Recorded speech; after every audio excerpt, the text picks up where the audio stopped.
Seamaster Sailing was in Miami, USA. This is the third stop of the 5-event ISAF World Cup, the premier sailing series for Olympic-class athletes. This event will be one of the toughest of the series. Talented US sailors migrated across America to the home of US sailing. The British team began their ISAF World Cup tour here for one reason. It's an important event for us in terms of the circuit as a whole, because it's the time where you have the highest likelihood of having all the best sailors in the world together. The ISAF World Cup in Palma and Hyères are still to come in 2014, all leading to the most important event on the athletes' calendar. So most of our sailors will be looking to peak at Santander, the 2014 World Championships. It's the first opportunity for countries to qualify for the Olympic Games. 50% of the nation spots available for the Games will be allocated there, so it's a pretty important event for all countries. Maintaining form across the whole Olympic cycle is crucial. Great Britain's Bryony Shaw has turned her Olympic career around. She was already a bronze medalist from 2008, but in London 2012 she fell to 7th. Now she's the #1 ranked windsurfer since April 2013 and led going into the medal race in Miami. Having had a disappointing 2012, I feel like 2013 was really, I had a real sort of something to prove to myself, and that we could go forward into Rio and give it a good shot. Shaw sailed a clean race, finishing 3rd, enough for the gold medal. It was really tough, actually. I thought I put myself in a really good position above the pack, and one Italian who I was defending, the girl in 2nd, Flavia, she was on my hip the whole way. I think there's quite a lot of current out here sweeping under the bridge, and I think I got myself stuck out on the wrong side of the track and had to try and fight my way through again, and so I didn't really make it easy for myself. In the men's RSX, Greece's European champion Byron Kokalanis was in a comfortable position before the medal race. He sailed a consistent series and won gold in style.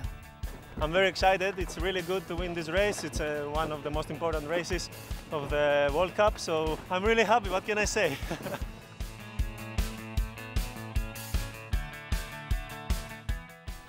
After Robert Scheid claimed his 9th Laser World Championship last year, this was his first outing amongst the Olympic hopefuls in 2014. This time, Croatia's European champion Tonči Stepanović held on to his 3-point lead. I didn't expect maybe to be first because I didn't train so much last month, but very good, and I'm very happy. Scheid won the medal race, jumping him from 5th to 2nd overall. Happy about the end result. I didn't sail very well through the week. It's always nice to be in Miami to do the first World Cup of the year. The laser was very strong here. I think the top 8 of the last Worlds were here.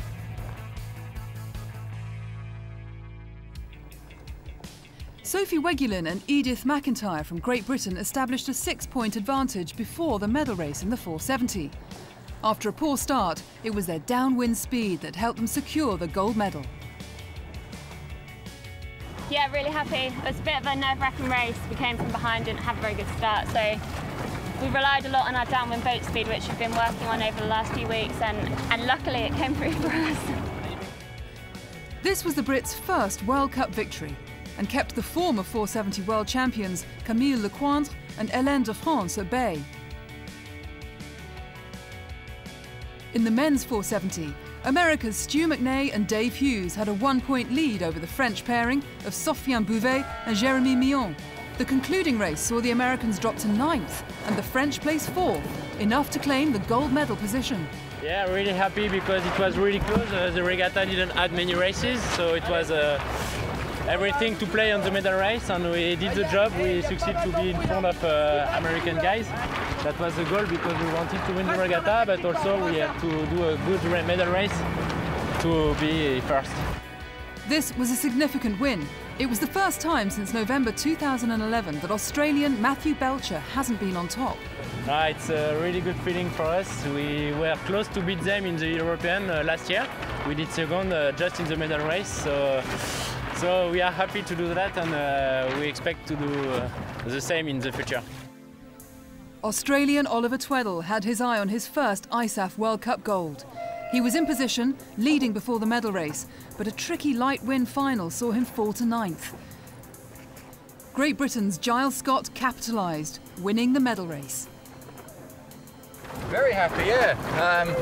Very difficult medal race, you know. It was almost in doubt whether or not we could get it in. I think the wind was as low as 3 knots there, so it was pretty tricky, and managed to get the better of Ollie and put enough boats between, so yeah, very happy. In the mixed multi-hull, the Austrians and Italians were locked on points. The Italians had a strong start and good upwind speed. A solid advantage at the top mark saw them finish 16 seconds in front of the pack for gold. The Austrians finished in 7th, enough to see them to silver. We're very happy we won here in Miami. It's the first time for us that we win the World Cup. We had a really good start, and that's what allowed us to stay on the Austrians, so we're our direct competitors. And from there we did our race, we just had fun and it worked. The Paralympic classes enjoyed fierce competition, with Team GBR dominating much of the field. Alexandra Rickham and Nikki Birrell claimed gold in the Scud 18, while Megan Pascoe managed to beat fellow rival Helena Lucas in the 2.4 metre class.